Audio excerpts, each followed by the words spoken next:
不是砸咱们家干什么呀？啊！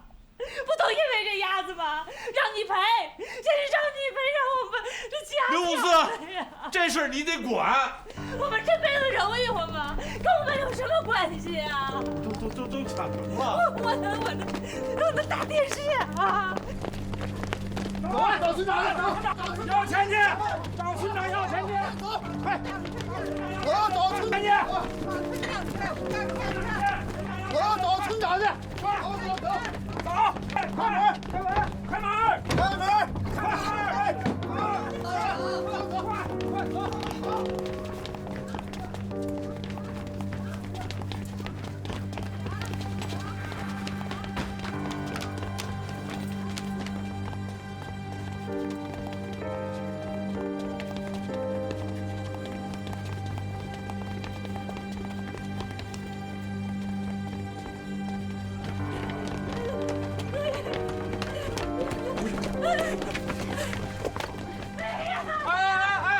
干什么呀？这是干什么呀？啊，干什么呀？这是干什么呀？你们这是？长山猛虎干什么呀？把这都给我搁下！大家都听我说，都听我说。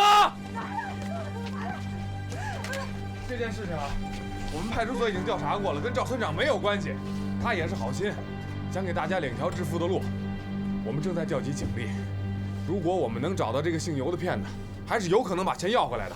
要是要不回来怎么办呢？对啊，那找不到骗子怎么办呢？就是啊，追得回来追不回来，你们也不能抢人家东西啊，这是犯法。赵炳万呢，他就是骗我们的，是吧？他要不骗我们，他家怎么把鸭子呢？就是他们家为什么你们家怎么把鸭子呢？你家怎么把鸭子？当时怎么回事啊？你记得不记得？2000只鸭子，你们全给买了，我没买着，对不对？我发扬风格，我让你们先致富。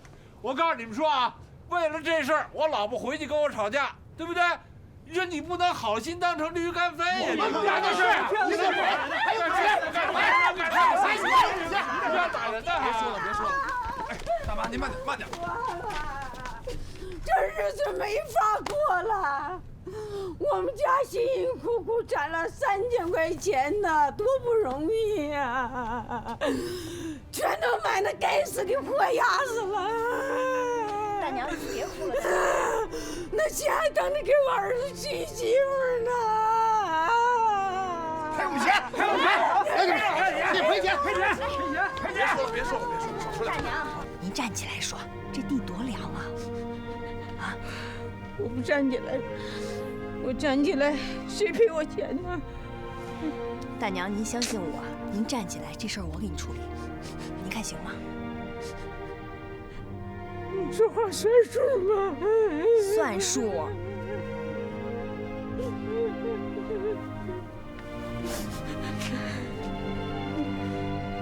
乡亲们，我叫于远华，是乡里的团委书记。鸭子这事儿吧，我有责任，是我把骗子介绍给赵村长的。现在大家有损失了，我有不可推卸的责任。如果这派出所不把这笔钱给大家追回来，我自个儿掏腰包给大家负责，您看行吗？赔得起吗？你别说这话。这事儿啊，赔得起也得赔，赔不起也得赔。大家放心，有我在这儿呢，一定给大家处理好。都查清楚了，尤敏这小子既没有在工厂所注册，也没有什么公司，他的法人代表啊，公司公章啊，都是伪造的。这小子跑得倒挺快。我还真说啊，这小子不但在咱们这骗了人，在其他头呢，也骗了不少百姓。抓不到他，老百姓的损失怎么弥补呀？就是抓着了，钱要是被这小子挥霍掉了呢，我看这损失啊，不好弥补了。但是最好还是尽快把他抓着，至少给老百姓个交代呀。现金侦科也在抓他吧？他们也派人抓了。哎，要不然呢，咱再问问刘沃斯的媳妇，看看这个尤本义还有什么其他社会关系，还有可能会藏在什么地方。别问了，我看于元华胆子挺小，今天问的时候，脸都吓白了。就怕这于艳华呢，跟这尤本义有什么牵连？不会吧？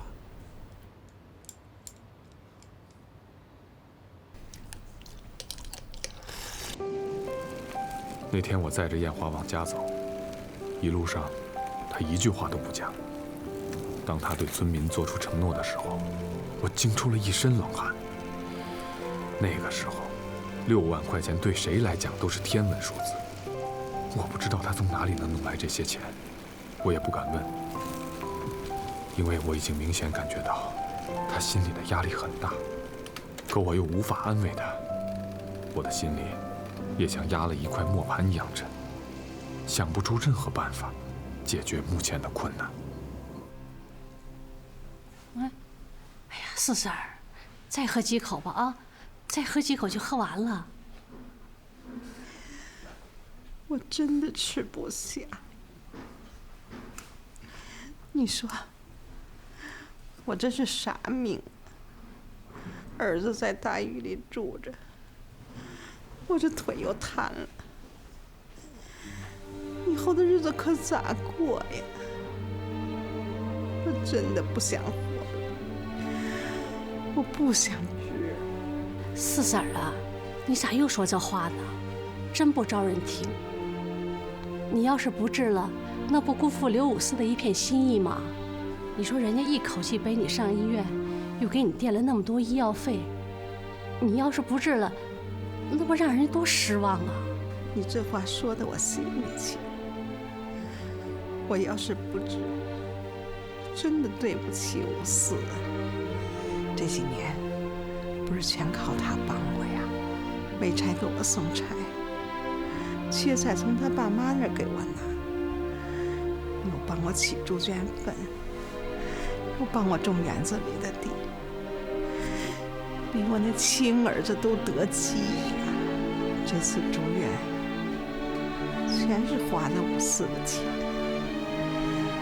我真怕钱也花了，病又没治好，我真的更对不住他。这孩子心眼是真的太好。四婶儿啊，你这么感激他，就更得治啊！啊，你再不治好了，那多辜负他的心意啊！咱一定把病治好啊！来喝点啊！喂，哎，爸，啊，啊，啊，啊，啊。啊个啥呀？一劲儿啊！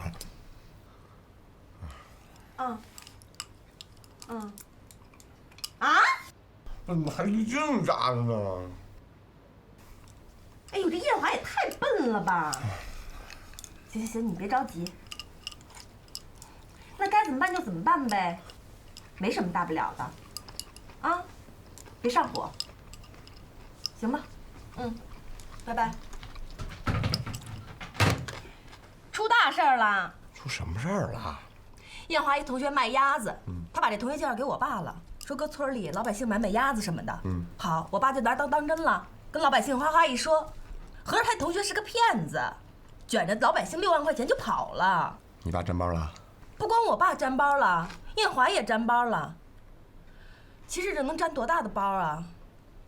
不过艳华也是，傻巴乎乎的，答应给老百姓赔钱了。啊，那他真是办傻事儿了。这事和他什么关系啊？他同学是骗子，他又不是骗子，那法律追究也追究不到他这儿来啊。那怎么办呀？他都答应赔了。就他那家，就他那家底儿，全都划了，拉出去卖了，能卖个6000块钱。艳华就是太实在了。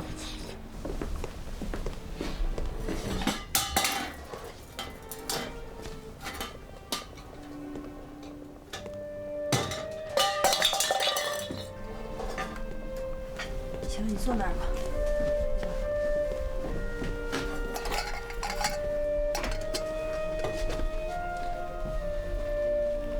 有心事儿啊？没有。还说没有呢？从你一进门我就看出来了，心不在焉的。你因为那6万块钱的事儿吧，不用担心啊，我有办法。你有什么办法呀？我去找我爸妈商量商量啊。我告诉你，说1000道1万都不能跟他们老两口张嘴。我借还不行吗？借就更不行了。我都不知道你怎么想的，这事儿跟你有什么关系啊？你干嘛非要当着大家的面承诺啊？肯定有关系啊！有本义是我介绍给大家认识的，现在老百姓都受骗了，我能不管吗？怎么管？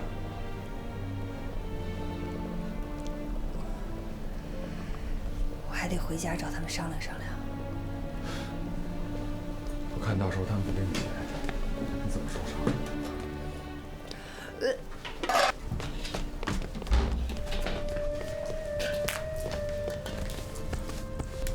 怎么了，叶华？你最近反应怎么这么大呀？我看人别的孕妇也没你这么大动静。不行，咱就再去医院看看，别有什么别的问题。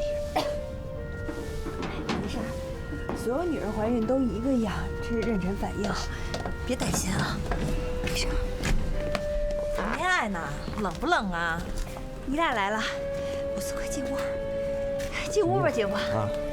孩子呢？你没带来啊？到邻居家了。有了吧？看出来了，没来得及跟你说呢。他脸色那么差，没事多休息休息。告诉你爸妈了吗？现在这种情况怎么跟他们说呀？还是那点事儿啊？这生米都煮成熟饭了，这饭都烧焦了还不端桌啊？他们就不想要你这大姑娘了？哎，等我哪天上镇上，我找他们老两口好好聊聊。这岁数都那么大了，置什么气呀？这老了总得有人照顾吧？啊，躺床上也得有人端屎端尿呀。没事，会过去的啊。赶进去吧，那么冷啊。哎，伍四啊，我听说下午你和艳华去了趟红石啊？去了。怎么是遇上点麻烦？你怎么知道？我爸给我打电话了。你说你平时挺聪明一姑娘，怎么这时候犯这么懵啊？6万块钱，你们两口子上哪找6万块钱去？我只能回家跟我爸妈商量商量。你爸你妈，你爸你妈要能把这钱借给你，我照照镜以后头低着走路。哎姐，你也别说这样的话，不至于。艳华，你们这事儿呢，我倒有个办法。你借给我呀，姐夫？行啊，可以啊。那蓝彩荣不是欠我120万的吗？伍四，你要是能把这钱都要回来，你多少钱？6万，60万都可以啊，没问题，借给你们。你这事行不通啊？怎么行不通啊？我们有规定，警察不能要账，更不能牵扯经济纠纷。那你想点办法呗。这办法我想不了。那这样，我给你出一办法。你们那个派出所不是有一转正名额吗？对不对？周文海肯定跟你抢，你就把那转正名额让给他，他不就开心了吗？他开心跟这件事情有什么关系？当然有关系了。周文海一开心，我就和他去说，我说别给蓝彩荣进矿石了，蓝彩荣一没了矿石，还得回头来找我，这钱他就有的还，对不对？说白了就是交换。再说了，6万块钱还顶不了一名额，回头这事儿成了，这钱就不说借了，对吧？就拿着。再说了，你说，你干着警察这么多年有什么意思呀？对不对？干脆你跟着我到矿上，我给你副总，不挺好的吗？这主意不行，不靠谱，重新想一个。什么？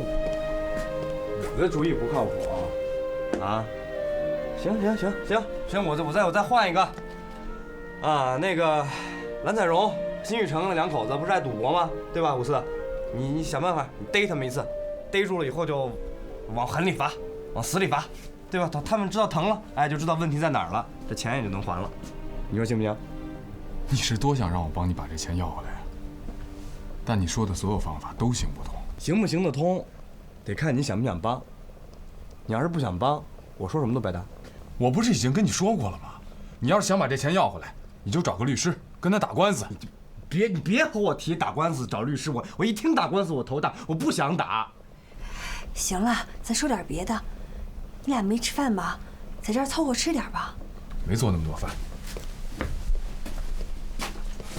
哎，你还火了？我火了，怎么了？不是654，你有点不识好歹啊！我和小静今天来，我是看你们有困难，我是来帮帮忙，给你们出主意。你要不干就算，继续干你就草帽警察，当个穷光蛋。我当穷光蛋怎么了？我愿意当穷光蛋，跟你有什么关系啊？和我有什么关系？你住的房子是谁的呀？和我有什么关系？我对你帮助少吗？啊，你话说挺轻巧啊。你说的这些，将来我都还给你。谁让你还了？听不明白话呀？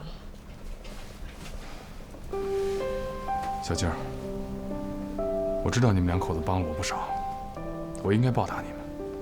可你们让我帮这忙，我做不到。行，做不到别做，就算我多管闲事了，行吗？你那6万块钱爱从哪儿出从哪儿出，我就不管了。来，小静，走了，咱回家，不多管闲事，走。54，你是要面子，还是要你媳妇儿的肚子？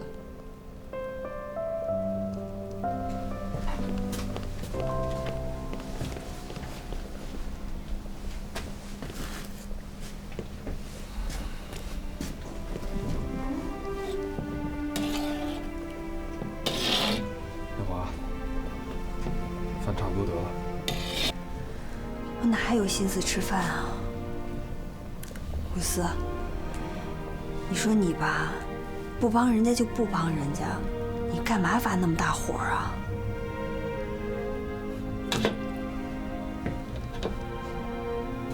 人家2口子好心好意的来帮咱们，你倒好，你弄得大家都不高兴，干嘛呢？帮忙没看出来，我都看出落井下石了。你这人说话就有点不通情达理了。人家帮咱帮的还少吗？到现在咱还住在人家的屋檐下呢。我明白，将来咱把这房子给他，把欠他们的人情还了，不就完了吗？你拿什么还人家呀？咱搬出去，咱住哪儿啊？54啊，我觉得人活在这个世上吧，有的时候他该低头就得低头。咱不是穷吗？可以好好说话，你也没必要发那么大脾气。刚才是你不对。我穷的时候又不是1天2天了。你跟我好的时候就这样，我现在还这样，那我能怎么办？现在不是有孩子了吗？丽华，赶紧吃饭吧，啊！沈永年，你不会好好说话呀？怎么了我？你说你怎么了？你去找人刘54谈事儿，啊，求人家给你办事儿，你就不会说几句好听的话呀？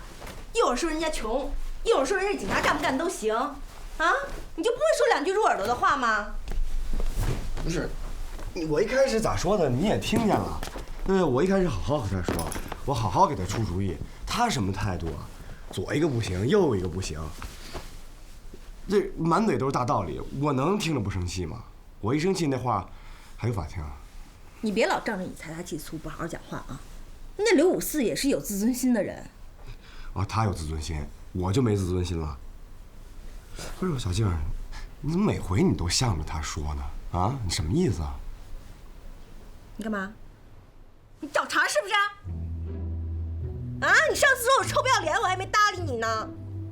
你怎么回事？不要活了？我没说你臭不要脸。你说了。是我臭不要脸。我臭不要脸。我臭不要脸。我臭不要脸。我臭不要脸。快把袜子给我脱了。哎呀，他那个蓝彩荣那2口子怎么那么不要脸呢？一扭脸买一大奔，180万呢。我琢磨找俩人把大奔抢过来，抵咱们家那120万。你拉倒吧你！我这2天老和刘54说这事儿，反正我现在也明白了，他欠咱们钱，咱要是不通过法律手段，哎，正常的把这钱要回来，硬抢东西啊，这都是咱们犯法。你还真想通过法院呀？打官司吧，哎呦，我嫌麻烦。这种事儿，只可智取，不可强过。你又想出办法来了？你一闻味就想出主意来了？好好的，干啥？哎呀，哎，往哪蹬啊？哎，干什么你又？怎么能这么欺负人呢？好，肩膀。肩膀。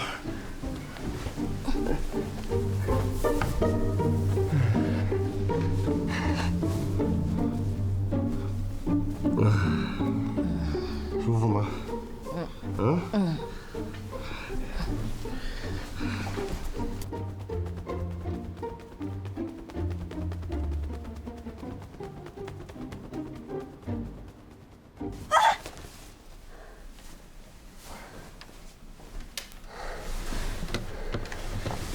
怎么了？做了个噩梦。人家怀孕生孩子叫生孩子，你这怀孕生孩子不叫生孩子，叫吓活人。来，快睡吧啊！梦见什么了？我梦见孩子没了。好事啊！你说什么呢？梦都是反的，快睡吧啊！我还梦见咱们一家3口在一起可幸福了，你对我们娘俩都特好。梦都是反的，那怎么办啊？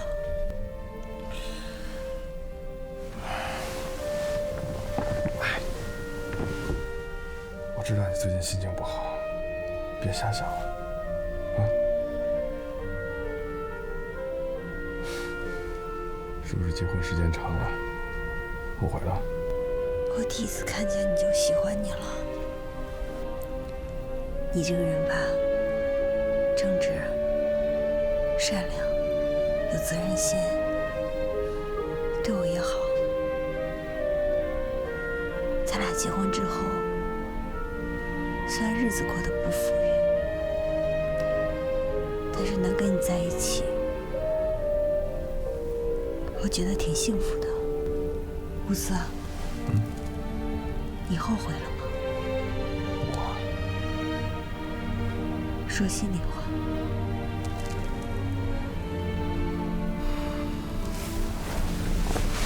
多少有一点吧，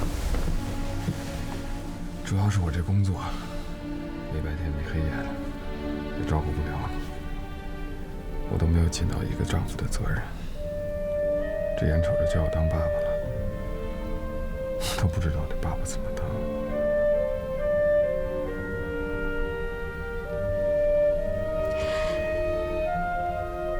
要是有一天我真的离开你了，你就不后悔了吧？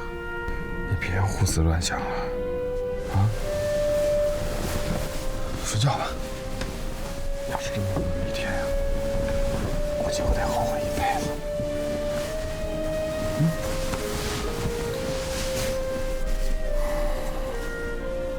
你要是有那闲工夫，你就好好想想，将来给我生个儿子，还是生个闺女？我觉得男孩女孩都不重要，重要的是他能平平安安的生下来。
回家去了。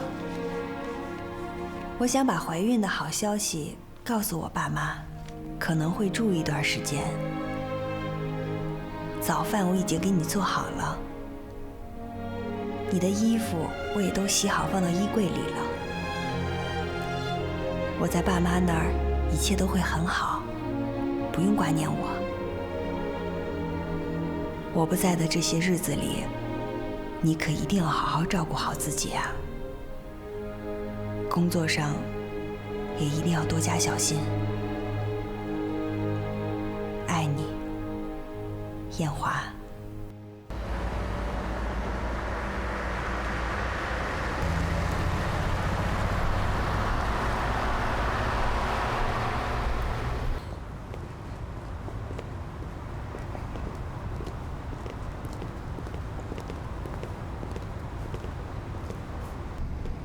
艳华，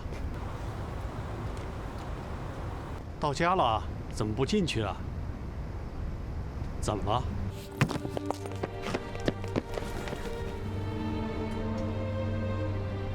孩子，出什么事了？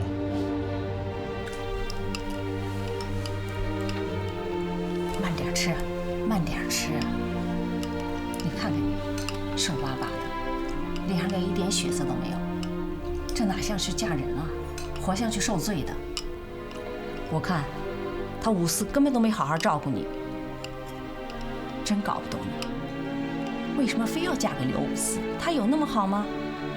当初要不是他教唆你把户口本从家里偷走，打死我也不同意你们俩在一起。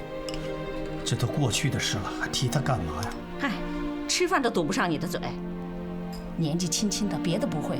就会教唆人干那些偷鸡摸狗的事儿，好好的一个女孩都被他教唆坏了。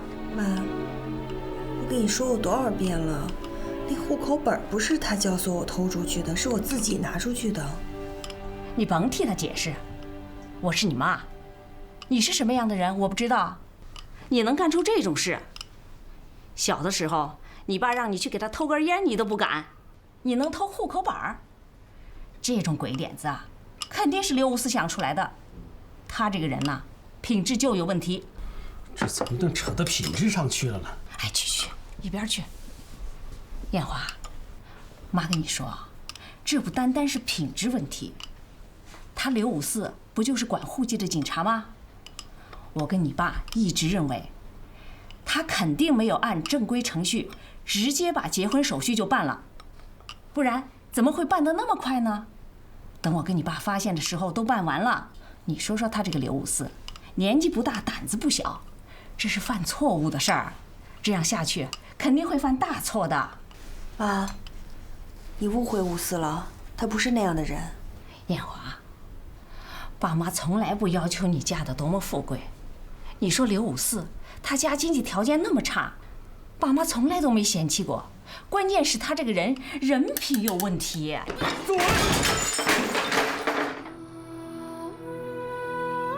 你能不能少说两句？孩子一回来，你就数落个没完。孩子他病了。病了。爸妈，我这次回来有几件事情向你们交代。由于工作的失误，我欠了人家6万块钱，我想让家里帮我还上。还有，我想去一家比较大一点的医院，设施比较好的那种，我再去查查我这个病。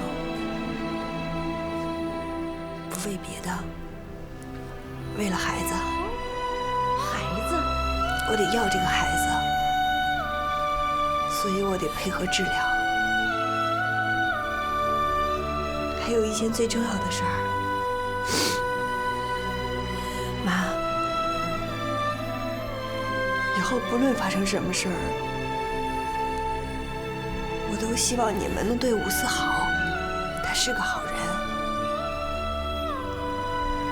孩子，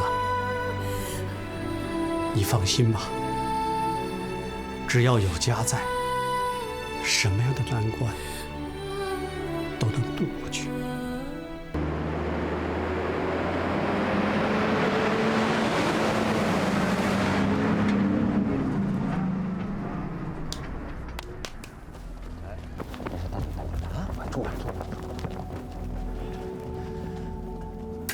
大果子，怎么了？那车怎么回事？什么怎么回事？我给你卸完了，我们休息会儿，怎么了？卸完了？真的卸完了？干完活了，我们还不能歇会儿啊？你也不能拿我们当奴隶使。那我们一起上去看看。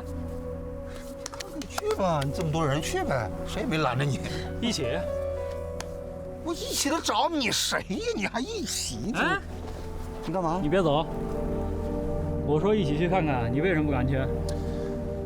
老三，你脑子没事吗你？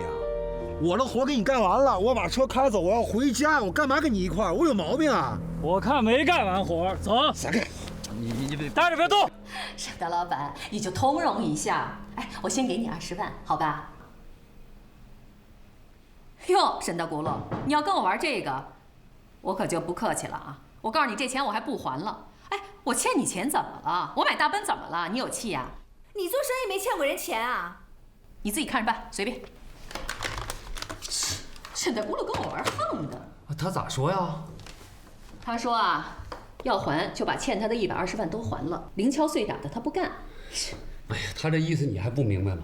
他能把矿石给咱们断了，一车都不给咱们，他那意思就是想让你一把把这120万都给他。你说这沈大轱辘这么一闹，倒是便宜老周家了。可是老周家的矿石品质太低了，不这么着又不行。彩荣啊，不是我磨叽，咱们要是不买那辆车啊，你说欠那个30万50万的，我觉得他也能接受。你说你一下欠人120万，他能不翻脸吗？要是别人欠你120万，完了还买大奔在你面前显摆，你还不杀了人家？我告诉你啊，别再跟我嘚啵这事儿了，老一天到晚磨叽这事儿，以后不许说了，我不爱听。好，我不说。哎呀，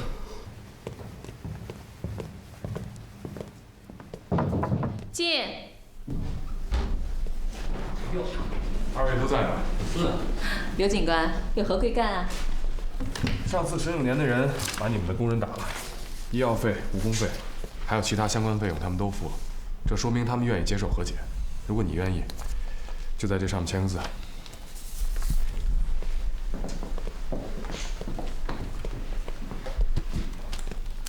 这儿哈。对，还有一份。654，我可是看你面子才签的。如果我要是不在这调解书上签字，你那姐夫可就得蹲拘留。至于吗？都在一个镇子上，你们做生意的不是讲究和气生财吗？54啊，可是你这个姐夫他也太霸道了，说话从来都不和气。刚才打电话跟我们要钱，吹胡子瞪眼的，嗷嗷喊，手机差点没喊爆了。跟你喊那是他态度问题，可你也不想想，你要是不欠人家钱，不买那么贵的车，他跟你喊得着吗？做生意我就不懂，但我觉得别管是生意还是买卖，都要讲究一个诚信，别老想着各种办法欠债不还。哎，谁不还谁不还啦？我不是说了吗？先给他20万，他不干呀。654，你是不是替沈永年来要钱的呀？你别误会我，你们这桩子事儿发生在我的管片，我能不管吗？我是希望你们能够坐下来好好谈一谈，别跟现在似的，弄得鸡飞狗跳的。不行，我可以帮你约沈永年。不谈，谈什么呀？我说还他20万，他不要。行，我不跟你说。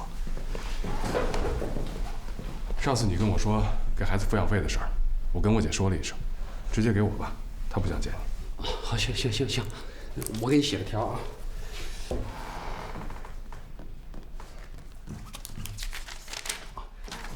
加上上次的，我又多给1000，你去领去吧。找谁啊？你去财务那儿领。你走了，54啊？这刘54替沈永年来要钱来了。哎呀，他老婆跟赵小静人家是夫表亲，人家是挑担，他能不向着他吗？哎，你说咱们老差沈永年的钱，他会不会给咱们使歪道？哎呦，这一点你就放心吧。咱镇上都知道沈永年比我有素质，比我有文化，他还能比我坏？哎呀，你放心吧，肯定不能，啊，可算是了了这事儿。老板，不好了，打起来了，打起来了！啥不好？谁跟谁打起来了？你去看看，看看就知道了。哎呀，这怎么一个事儿接一个事儿？哎，别走，咋回事？上手啊！停住车，给我拦住！上什么上？咋回事？蓝老三，咋回事？姐，他们想开咱们厂的油。开什么油啊？他们车石头都没卸干净就想跑。熊老大，你什么意思啊？你为什么石头没卸干净就想跑啊？不，我说大果子熊老大，你俩咋还干这事儿呢？快卸了，我卸干净。不是，哎，你瞧，打一绿围脖啊，这帽子都快变成绿的了，还搁这儿装熊瞎子，放屁气儿挺粗。你什么样？你是？哎呦喂！你让小舅子帮忙，就这个推样。不是，我说大果子熊老大。新一成，我跟你说，你这说话好好说，是吧？咱们都是文明人啊。对，还对，我觉得我一直就挺文明的，我也是矿长啊。我说咱们都合作这么长时间了，你俩今天是哪一出？我要收拾你俩吧，好像我欺负你俩似的，是吧？嘿，哎，新一成，你这不捡骂吗？你还想收拾我？哎。你就站这儿了，还有你小舅子、你老婆都在这儿了。来，你动我一试试，你动我一试试，来。行了，吵什么呀？我说大果子，那车上的石头没卸干净，你知道不知道？一开始不知道，这是后来，这不老三跟我说完我才知道了吗？是啊，那你知道了你就卸呀。不是，姐姐，你真是我亲姐姐，这么多年啊，是吧？你也是知道的。但你瞧你弟说话，那叫人话吗？还有他刚才那叫人话吗？太不中听了，说话。那行，老三给他道歉。姐，你看他俩这熊样。哎，说话好听点，什么叫熊样？就说你们俩呢，你没看看这什么地方有你们仨俩的地方吗？你再给我说一句试试啊！我就说你别，我说大果子，你先消一气儿。不是你瞧你这小舅子啊！你先消一气儿。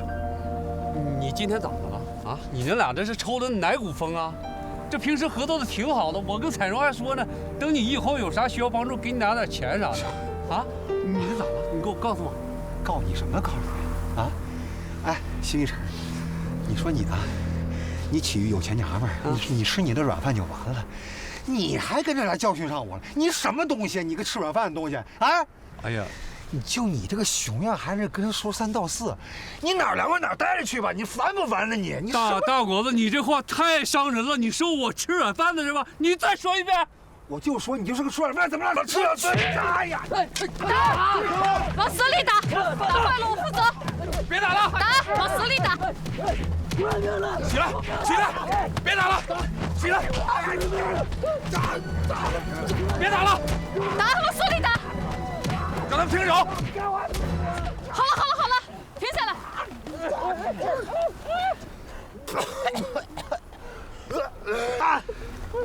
救命！救人！救命！没事吧，你们俩？啊！哎呀，我救命！出人命了，这是！打电话叫救护车。不打，死了才好呢。这可是你说的。不打。死了才好呢！我让你现在打电话叫救护车。我的手，哎呀，快救命啊！出人命了！哎呀，我的手断了！出人命了！老三，叫救护车的。哈头，找你来了。什么哈头啊？哈镇长。你还来劲了你？这儿没外人。我跟你说啊，这1500我交您了，没我事儿了这里边啊。哎，不是，哎，这不于艳华那儿还有500呢吗？没有，当时人家不想要，后来人还给我了。啊，是我愣塞人包里的。哎，不是，您这条鱼不错呀。行了，甭管那鱼了，你这样吧，这钱也甭转手了，直接交给派出所啊，省倒手了。我说你这交谁不一样啊？你这。老赵，买鸭的那些村民还闹事吗？还行，不闹了。哈，我说这么消停呢。这艳华说啊，所有的损失他赔6万呢。他赔得起吗？他我听我闺女说啊，这个就我那女婿沈永年，是吧？他找刘五四去了，他跟刘五四说，让他帮着找那个蓝彩荣讨一笔债，一共120万，说这笔债要是要回来，他给艳华6万。哦，答应了吗？我估计差不多吧。我看他悬，他帮不了这么大忙。哈头，这鱼您还要吗？这不是，要不这搁我们村委会也得了，我们村委会缺这么一摆设。行，人家刚送给我的。行，您这不缺这个，哎，给您老赵，你这么着吧，你谢谢您，谢谢您。哎，你这买鱼来了你啊？你俩说说吧，到底怎么回事？早上8点钟的时候，我们俩正在办公室说事儿，这时候有工人跑进来，说外面打起来了。我们跑出去一看，是给我们卸货的司机，哦，就是那个熊老大和大果子。我们车上的矿石没卸干净，他们就把斗翻起来了。我弟弟就不干了，让他们把车重新卸下来。他们不干，就这么打起来了。他们为什么不干？有什么理由吗？万大哥，这还需要啥理由啊？大果子跟熊老大在咱们镇上都是出了名的混子，我们这种正经人哪能搭理他呀？我想去问问咋回事，上来就一拳。哎呀，你看看这脸打的，现在还肿着呢，牙都打活动了。你们派出所得给我们俩做主啊！先生啊，你说你这么好的个身体，他们两个能把你打成这样？咱不是镇上的企业家吗？咱得注意形象。你说就这俩混蛋，哎，人家是不是混蛋单说，我送他们俩去医院的路上，人家可跟我说是你们先动的手，那可是冤枉啊！万大哥，我发誓，我要有半句假话，我天打五雷轰，绝对不是我先动的手，是大果子先动的手。刘五四，你这可是诬陷我们啊！怎么说话呢？刘五四诬陷你们干什么？不管是谁先动的手啊，作为企业的头头，你们让你们手下的工人去打人，这是违法的，知道不知道？哎呀，所长，绝对不是我们指使工人打的，是我们工人自己看着非常气愤，觉得熊老大他们欺人太甚，他们义愤填膺自己动手打的。对，他们实在是看不下去了，也是为了保护我们厂领导的人身安全，所以他们才打得抱不平。我刚才跑过去的时候可听见了，蓝彩荣在那儿喊往死里打，我负责。你还说要打抱不平，我怎么觉得就是你们俩指使的呀？蓝彩荣，你说过这话吗？没有，没说，他编的。我编的？我为什么要编？你给我个理由。理由，全天下人都知道，因为你恨他，哼，因为他跟你姐离婚了。他真的没有资格让我恨他。我姐跟他离婚啊，是我支持的，离婚是件好事儿。记着，刚才我把大果子跟熊老大送上车的时候，我可听见你在那喊了，别管他们，死了才好呢。新政啊，这话你也说了？我没说，我真的没说，可能是刘五四那时候太混乱，听错了。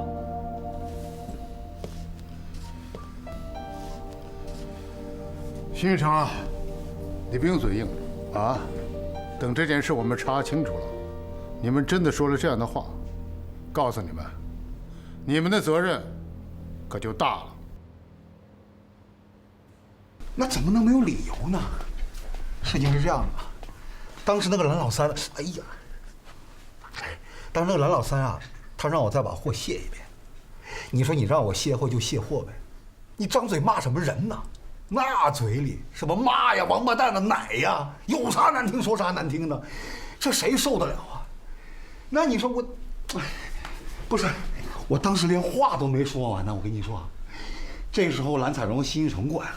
这辛玉成平时一个吃软饭的话啊，让这个有钱娘们给他撑腰，可凶了，上来就是一拳呐，打得我当时满眼冒金星啊！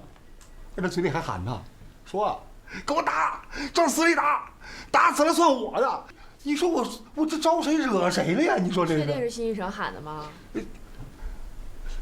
哎，当时谁喊的来着？当时是谁喊的来着？哎，说准了，谁喊的？谁喊的？哦，我听着了，是蓝彩荣喊的。就是蓝彩荣喊的。他们多少人打你们俩啊？哎，就我们俩，那不是跟你们吹啊，那平时5、6个人根本别想近我们俩的身。说有用的。可是你看我们现在被打成这样，你说他人能少得了吗？那好家伙，10几个人呐，乌泱全围上来了，全捡便宜价，他们打了王八拳了，打的当时我都已经喊娘喊饶命了，就这还是要死里打呢。我跟你说，这回得亏要是刘54在，要不是刘54及时出现，你俩就过来给我们收尸吧。这怎么还有刘54的事儿呢？刘54怎么在那儿啊？我也不知道啊，不知道啊。哎，你们俩说清楚，是不是你们俩先动的手？真不是，不是啊。这么说吧，啊，愿不愿意接受调解？什么？调解？不调解，拘留他们，抓他们。对，抓起来拘留。要是蓝彩荣啊，愿意支付你们俩误工费、医疗费，反正各种赔偿吧。愿不愿意调解？多少钱？我这什么多少钱？你给我闭嘴！我跟你说，我俩已经下定决心，坚决要把这对狗男女绳之以法，抓起来，拘留，坚决拘留。不对呀，不像你们哥俩的风格。你们俩我知道啊，贪吃怕死，贪财好色，是不是？能惹事儿也好答对，对吧？只要钱给到了位，怎么都行。这回怎么了？啊？让人打傻了？还是怎么着长脾气了？哎，不是，我听你那话里话外的意思，怎么着？我就是一个有奶便娘的主呗？你不是呗？哎，行，就算我是啊，那就算我是个有奶便娘的主，那我也不要蓝彩荣的。说什么呢？不是，我是说，那蓝彩荣也不是我娘。我跟你说，我大伯那就是一个守法的公民呐，平时是本分、老老实实的。你是不知道这蓝彩荣啊，那平时牛哄哄的，仗着自己有俩骚钱啊，那感觉天底下就除了他俩谁都不能啊。我跟你说，我这次一定要拿起法律的武器，维护正义，一定要好好治治这对狗男女人。对，治治他们，我们这也是为民除害。你听到没？人民的心声啊，为民除害，这是。我怎么觉得你们俩在跟我说相声呢？我们挺真诚的呀。哼，万大哥，我们强烈要求，一定要法办他们，把他们抓起来，罚他们的款，拘留他们。派出所是你们家开的呀？不，派出所肯定不是我们家开的，但是我们是合法纳税人。那你们派出所发的工资、穿的衣服，还有派出所用的东西，不都是我们纳税人交钱才办到的吗？就这件事一定要法办他们。对，一定要依据法律办事。我说辛宇成啊，你进步不小啊，还一套一套的。按照法律办事就是。你们作为企业的领导，不但没有制止本厂的工人，反而支持他们殴打他人，啊！如果对方是同意调解的话，你们就必须给他们赔偿误工费、医疗费跟营养费。如果对方不同意调解，那你们就要被行政拘留15天。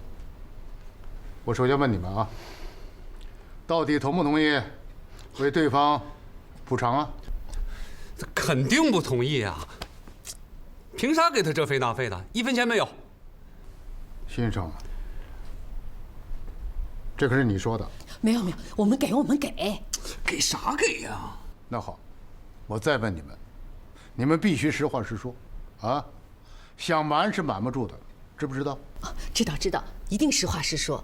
那么到底是谁先动的手啊？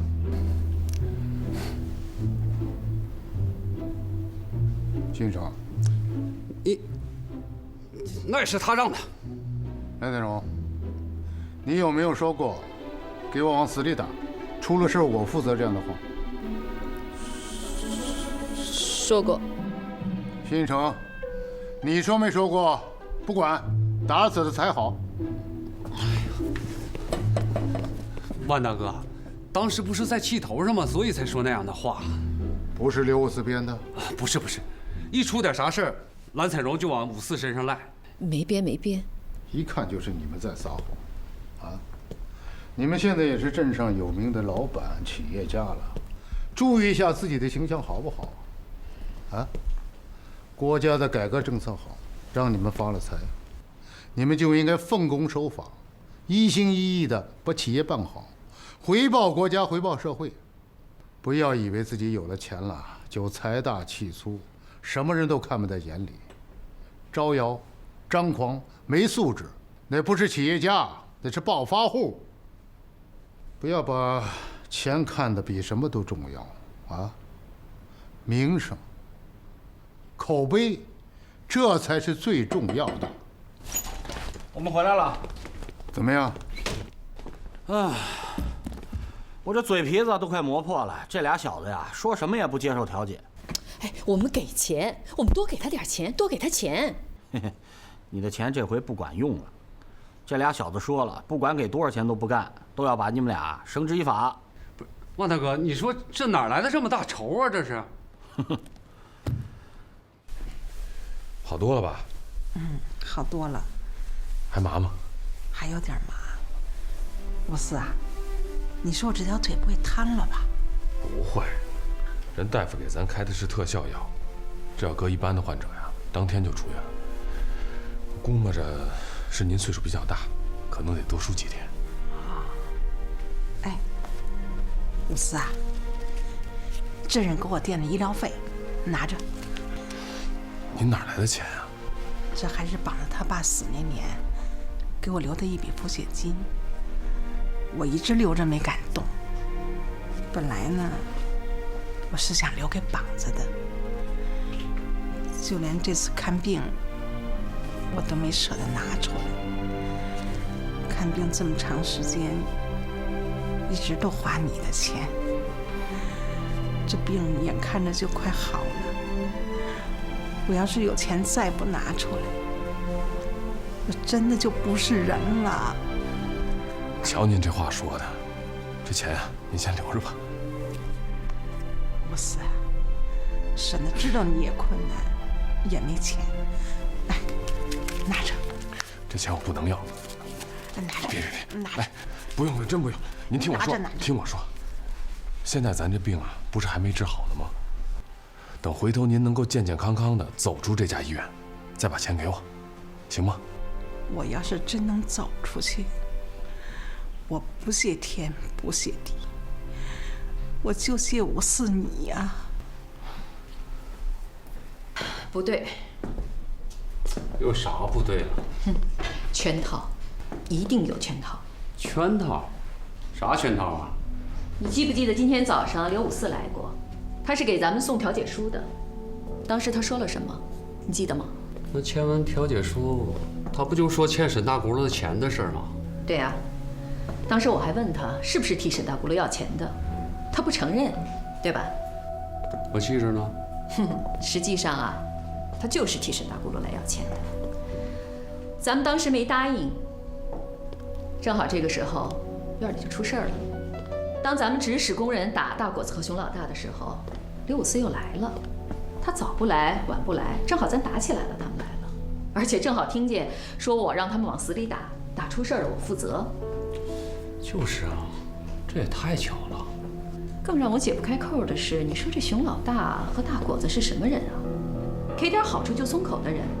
可是今天咱们打了他，给他们多少钱他们都不干，非要把咱俩送进去。这表明了是有人指使。我明白了，这是圈套，绝对是圈套。彩荣啊，宝贝儿，哎呀，你可真狡猾。你是夸我呀，还是骂我呀？我就说你聪明，你真聪明。我跟你说过多少次了，在这儿是亲我的。不是，宝贝儿。就是聪明，你就是聪明。去，晚上开肉啊，谁让我是一个舞？这院住的心情不错呀。哎呦，还有54兄弟，哎，你来抓！哎呀，哎呀，哎呦，来慢点，哎呀，哎，走，吓着我，走，没事。行，别忙了，我见你激动了。我就过来看看，伤的怎么样？疼不疼？疼啊，肋叉条和胳膊全打折了。我现在脑袋疼。呦！你看我这腿估计也折了。什么叫估计啊？医院没给你拍片子？拍了，还没出来呢。不是，你看这肿的，这一看就是折了。哎，54兄弟，这样，我跟你说实话，今天要不是你及时赶到，我俩真的会被他们打成柿子了。哪有你说的？不，真的，这是真的。你就是及时雨宋江，就是我俩的救命恩人，我必须得感谢你，真的。我也没啥表示。哎，这橘子，这是刚到橘子，可甜了。我俩给你把你这手了，就我来吧，我来。哎，可甜了，吃。哎，走。说句话啊，你们俩别不爱听。我怎么觉得今儿这事儿，像你们俩故意在找茬啊？什么？我俩在找茬？不是54兄弟，我不是跟你说过吗？当时情况就是这样。这个蓝老三是让我们帮他把货卸干净，你卸干净就卸干净，说话好听点儿，那张嘴就骂人，他什么素质啊？什么妈呀、王八蛋的狗啊、奶呀，啥都出来了。那有啥难听都说啥。是我俩脾气也不好，但是我也没动手吧？你看他们把我们给打成这样，这咋就成了我们找茬呢？这绝对没找茬，我证明。行，就算你们没找茬。啥就算呢？这好，就算也不是，可以吧？我呢，来跟你们说一下这情况啊。蓝彩荣呢，同意出你们的医疗费、误工费，还有一些其他相关费用，还愿意多出2000块钱补偿你们俩。2000块钱啊？还怎么着啊？然后呢？哎，别就54兄弟，你别说了，你这些话，这上回啊，那个老周他已经跟我说过了。对，就在调解书上签个字不就完了吗？这事儿，我俩已经商量好了。还是那意见，一定要好好治治这对狗男女，必须抓他们，拘留，要不然的话，说啥都不好使。对，我们这态度保持一致。你们俩怎么这么拧啊？这不是拧不拧，这个你不知道这个蓝彩荣平时多横啊！我俩一守法公民，凭什么不能拿起法律的武器保护自己啊？我必须得好好治他。他什么人呢？我让他给我拧，就不能再商量商量？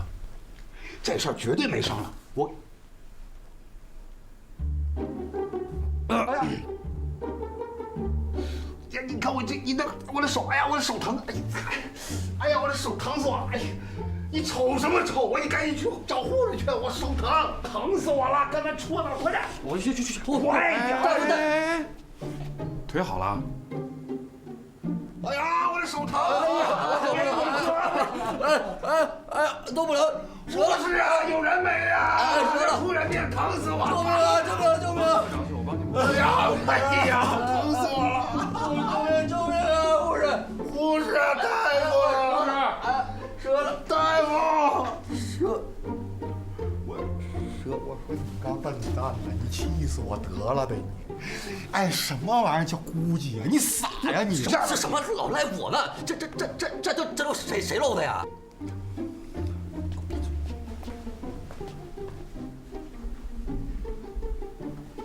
哎，我说就你这个笨蛋，气死我你气死我气死！哎呀，完了，这样全完了，都漏了。你漏的那是。我今儿到镇上去买菜，听我二姨说，辛雨成和蓝彩荣这两口子把俩司机给打了，一下就进局子了。这事儿你知道吗？不知道。你可不知道这俩司机是谁，可是咱们镇上出了名的滚刀肉，熊老大和大果子。这俩人特别贪财，哎，你知道吗？蓝彩荣特别想买通他们，可是他们说什么都不要这个钱，就非得让他们两口子进局子。你说这贪财的人不要财，必定是有什么仇，你觉得呢？哎，小静，问你，你是不是你二姨生的？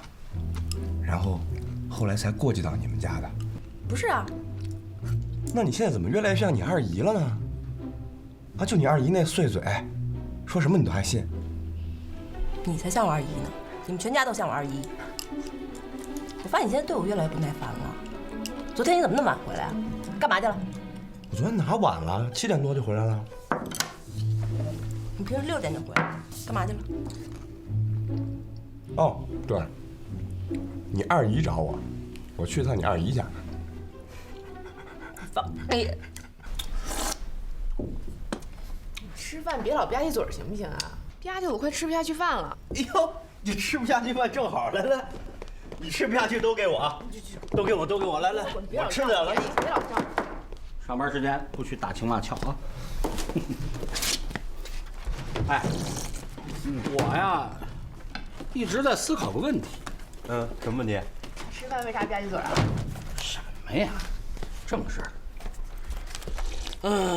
你说这个大果子、熊老大他们俩哈，就是那碰瓷儿的主。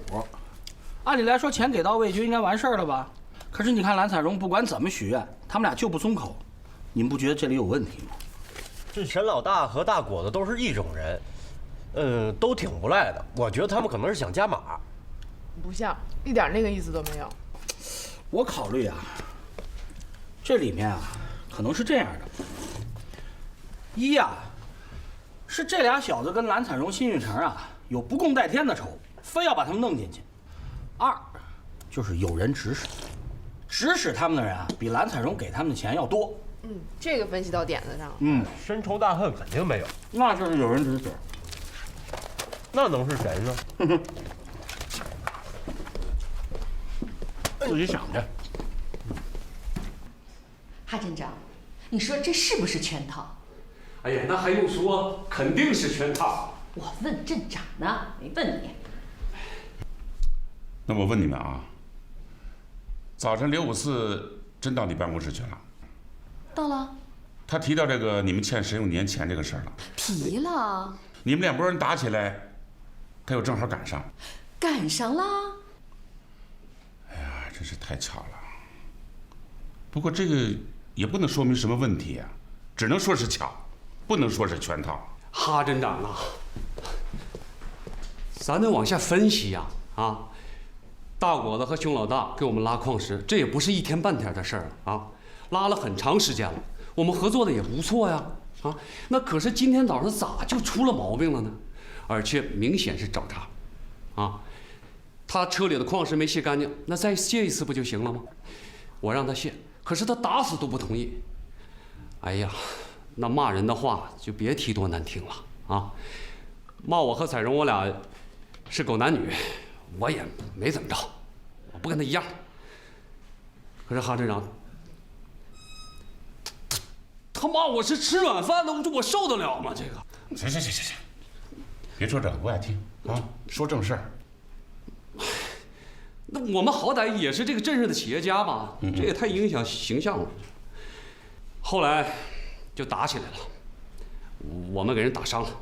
那在派出所里，我跟彩荣俩可是主动承认的错误，就是再冲动，咱也不能打人。我们还承诺，只要他们同意和解，他们提出什么条件，我们都能答应。我们还答应每个人给他2000块钱，可是他们咬住了，就是不同意。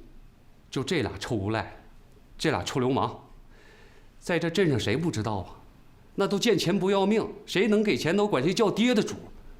可是今天咋的了你给他多少钱都不行，非要把彩荣我俩送进去。哎，哈镇长，如果这要不是圈套，我就把蓝彩荣的脑袋揪下来，和我的脑袋一起给您放这儿，行不行？放我这儿干嘛？有事说事儿，别说那些没用的啊。哈镇长，我老觉得这件事背后一定有人指使，而且是花大价钱让他们这么干的。他们什么目的啊？目的就是逼我们俩呗，让我们俩没后路，好让我们想辙解套呗。怎么解套？还沈永年的钱啊！不是，有人提到过这事儿吗？到目前为止还没有。那只能说是你们在分析，不能说人家是圈套啊。可是您说，我解释的对不对呀？对不对呀？早还人家钱就没这事儿了。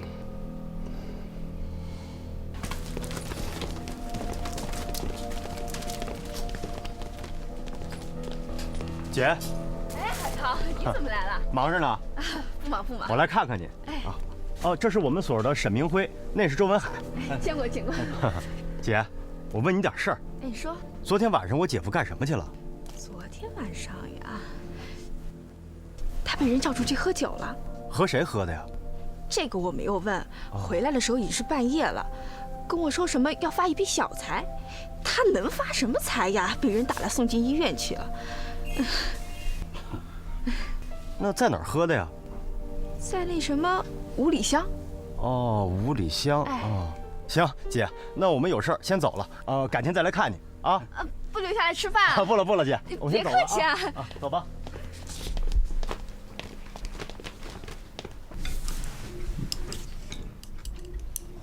哎，有54。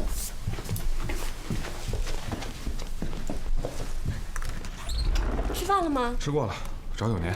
啊，那你们聊。有年，问你点事儿。怎么了？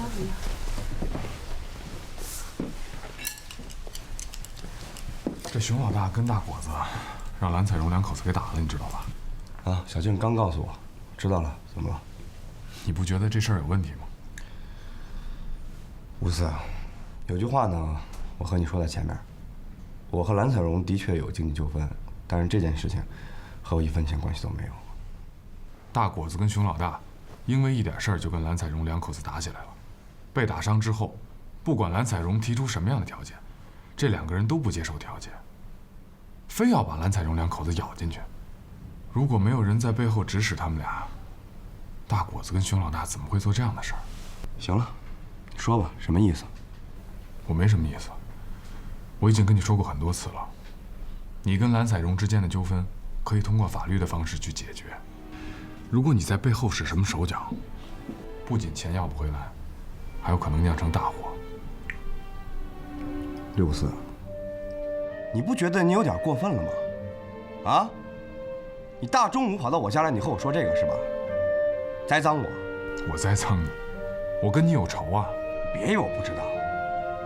你为你那转正名额，你每天忙活成什么样啊？我告诉你，你想摘掉你草帽警察的帽子，你做工作的成绩可以啊，想点别的办法行不行？别整天跟着我，有意思吗？哎，我告诉你，如果说派出所这件事怀疑到我，那就是你栽赃。行了行了，有完没完呀？说话怎么那么难听啊？人刘54也是正常调查工作，配合点儿。我能不急吗？你没听到他说什么？他说那事儿是我指使的，我能干那事儿吗？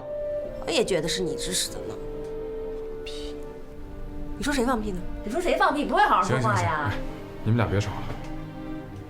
你说不是，也不能排除我对你的怀疑。这事儿早晚都得查清楚。我来呢，还有一件事儿，蓝彩荣答应还你20万，这说明他有还款诚意。要还就都还，我也不差那20万。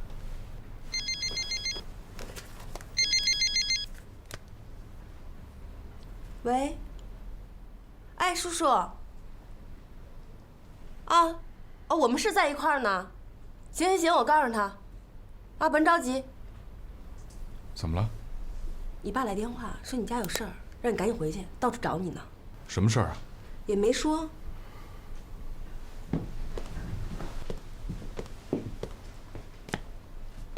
记着点我说的话。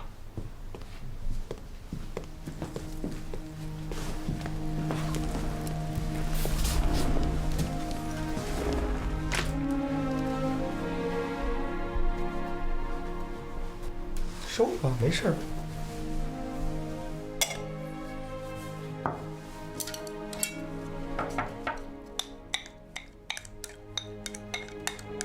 跟我说实话，是不是你指使的？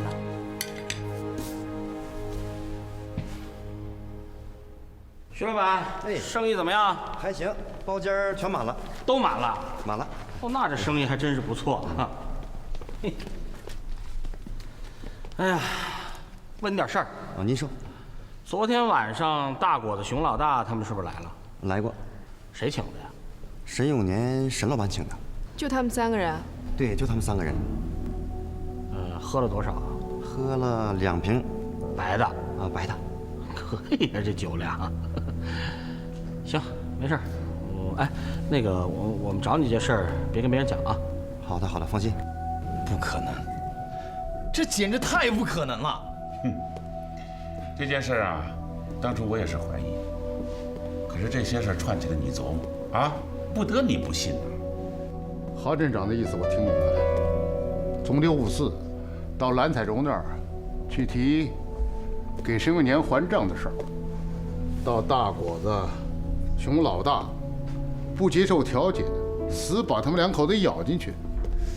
这些事儿联系起来看，确实像是精心安排。你们怀疑刘五四是合谋，那我要问了，刘五四在这里面要达到什么目的？这首先啊，刘五四跟辛雨成的积怨已经很深了，再加上他跟沈永年、赵小静的亲戚关系，这咱们都知道。他是不是想替沈永年要回那120万呢？他们这么做，蓝彩荣2口子就会还钱吗？哎，李月清啊，你平时脑袋也不笨呐。现在关键是大果子熊老大为什么就不接受调解呢？就是让蓝彩荣2口子知道这个事情的结在哪里。要想打开这个结，必须先还钱。这从推理来看，还是有点合乎逻辑的。但从刘五四一贯的表现来看，我不相信他会合谋做这件事情。你们给我的理由不够充分呐。哦，我有一件事一直没说。今天上午啊，赵炳万到我办公室来了，把他收的1500的回扣交给我了，我让他送到派出所。啊，哎，他送过来没有？送来了，交给我了。他还跟我说呀，于艳华已经答应了，把洪石村受骗的6万块钱，他负责赔偿。我就问了，我说于艳华哪能这么多钱去啊？赵炳万跟我说啊，说赵小静2口子找过刘五四，让刘五四呢帮助找这个蓝彩荣要120万块钱。这钱如果要回来，沈永年答应给6万块钱给于艳华。哎，这就合乎逻辑了。如果说刘五四跟沈永年合谋的话，那目的就是为了要回那120万来，然后呢，沈永年再借给于艳华6万块去还洪石村的账。我还是不太信。你不相信啊？反正我相信了。哎呀，我的万夫所长，你弄清楚了吗？大果子和熊老大是沈永年指使的。你先把这个弄清楚了，你再往下推理。我当然弄清楚。你怎么弄清楚了？郑梦涵，哎，你下来一下。哦。你把你今天调查的结果呢，跟哈镇长、李所长说说。哦。上午啊，万头让我去找这个大果子和熊老大，想争取让他们呢同意调解，可这俩小子啊死活都不同意。我当时就有点怀疑，是不是这背后有人指使的。吃完了中饭呢，我跟钱海涛、沈明辉啊去了一趟钱海涛他姐姐那儿。这个熊老大呀是钱海涛的姐夫。我问了一下他姐姐，他姐姐说啊，昨天晚上啊，熊老大被叫出去喝酒了，喝到半夜回来呢，跟他姐姐说啊，说今天能发笔财。我就问他姐姐在哪儿吃的饭，说是五里香。紧接着我们3个啊又到五里香那儿问了徐老板，徐老板证实了熊老大确实昨天晚上在那儿喝的酒，一起喝酒的还有大果子、沈永年。现在你该清楚了吧？我还听说在这之前，沈永年送给刘五四一台电视。你等会儿，你怎么知道？郑玩那天呀，我跟沈明辉、钱海涛啊出去的时候，吉普车坏了，我们在修车的时候碰见了于艳华。于艳华呢推着3轮车，上面放了台电视。于艳华亲口跟我说的，这电视是赵小静送的。你们说的这些事儿，我怎么就不信呢？他不像刘五四能做出来的呀。这些事儿啊，都是明摆着，啊，没一件是假的呀。这些事你要不相信的话，就是不相信我，钟二，还有哈镇长。我们是说谎话的人吗？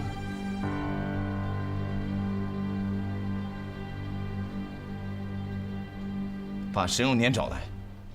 大姐夫啊，你快点，快点！好。哎，看见武四了。爸，武四啊，你们这干什么去啊？不是着急找你啊。不是打电话叫我来了吗？不是，你还是让乔二媳妇跟你说。武四，是这么回事。别着急，别着急，慢慢说。我昨天去我妈那，我听我妈说啊，他们村里来了一帮人，这宣传什么这金锭鸡，说这个鸡呀怎么好，这还签合同，说这鸡下蛋以后他们回收，这鸡种也回收。我这一听，哎呦我的妈呀，这不跟骗我们这样一模一样吗？所以我就赶紧跑回来找你爹，让你爹给你打电话。这后来我这一想，这不行啊，打电话太来不及了，我就带上你爹，赶紧来找你，这不就带你爹来找你了吗？这能是一伙人吗？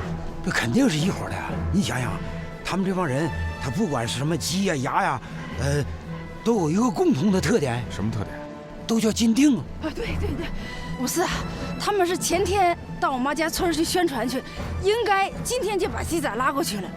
哎呀，弄不好他们现在就把鸡仔拉过去了。那要是他们把鸡仔一卖，这人一跑，那咱们就找不到了。武四，那走啊，咱得赶紧去啊，去我妈家村啊。这是一个套路啊！你娘他们家住哪儿啊？他们在宽甸县大孤山镇庙村。离这有多远？得有100多里地。100多里地啊！我赶紧回镇上给所里打个电话。哎，武四，不，这事这么急，你回镇上打电话，你回来以后这帮人不跑了吗？100多里地，我不给所里打个电话，咱们怎么去啊？哎，这怎么办呢？武四啊！哎，这武四啊，你赶紧回来！这大面子，咱把他截住！哎，大酒壶，快！大面子，大面子！陈老板，行吗？哟，韩镇长，你也在呢？来，坐。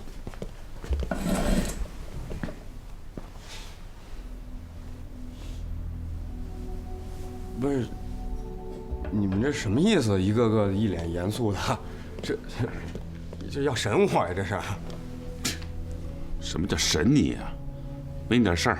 沈永年，大果子和熊老大到蓝彩荣厂子里闹事儿，被蓝彩荣指使工人给打了，你知道这事儿吗？啊，这事儿我听说了。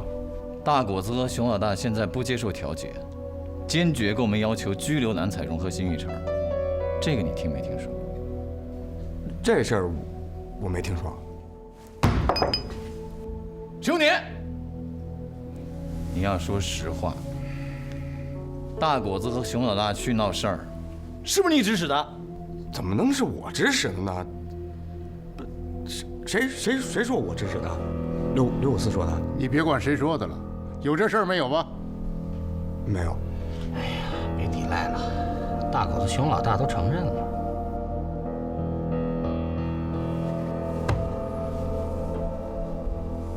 到底是怎么回事？沈永年，我告诉你，就这点事儿，你是瞒不住的。没有点依据的话，我们能随便把你叫来吗？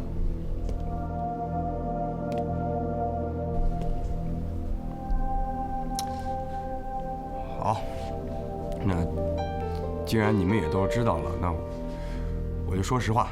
对，没错，那2个人是我指使的，但是这事儿不是我的主意。谁给你出的主意？刘武四。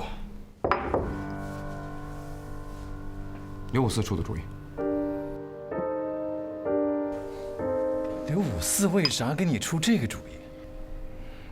就前2天，刘武四的媳妇儿欠红石村民6万块钱，为这事儿他来找我借。我和刘武四说，你要是能想办法把蓝彩荣欠我的120万给我要回来，我就借给你们家6万块钱。刘武四就给我出了这主意。你可不能乱说话呀！你要为你这个话负责任的。我没乱说，就是刘武四出的主意。周文海，把刘武四叫来。哎。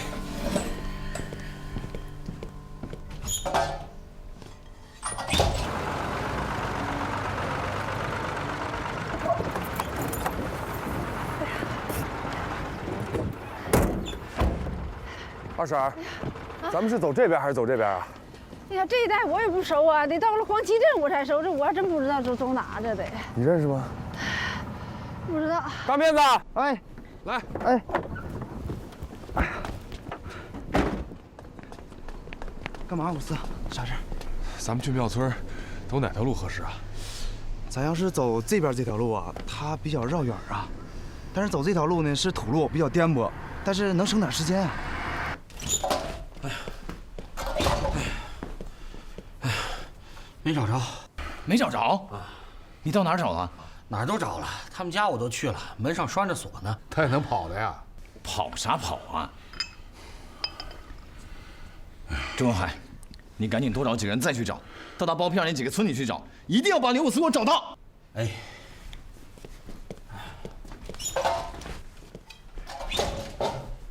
于所长，他能跑哪儿去啊？我哪知道啊？老伴，你说说，他能跑哪儿去呢？这小子平时挺守纪律的，这是麻烦了，这事儿。大面子，哎，你这车什么时候能修好啊？快了，再等一会儿。你说我也不知道你们办案子，要知道你们办案子，我提前修一修好，你们再给我安个警灯。什么玩意儿？我说面子，哎，你怎么一到关键时刻就没面子了呢？不是，你看，你们这抓鸡也不找个好一点的车，这鸡也是人呢，这大冷天的你让你坐在后边，多冷啊！不是面子，不，我们说要抓的不是你想的那个鸡，是金锭鸡，金锭鸡，这锭都是金的。也许月落无声，也许花开无言，却从未改变四季的流转。也许勇气有限，也许挫折无边，我从未改变最单纯的信念。也许悲喜交接，也许冷暖人间，这就是生活给人生的纪念。也许风霜雨雪，也许碧海晴天，心在沉浮之间，丝毫不曾退却。回头看过去的岁月，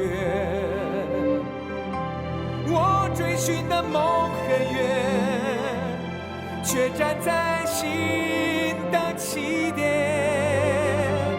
这一条不起眼的路，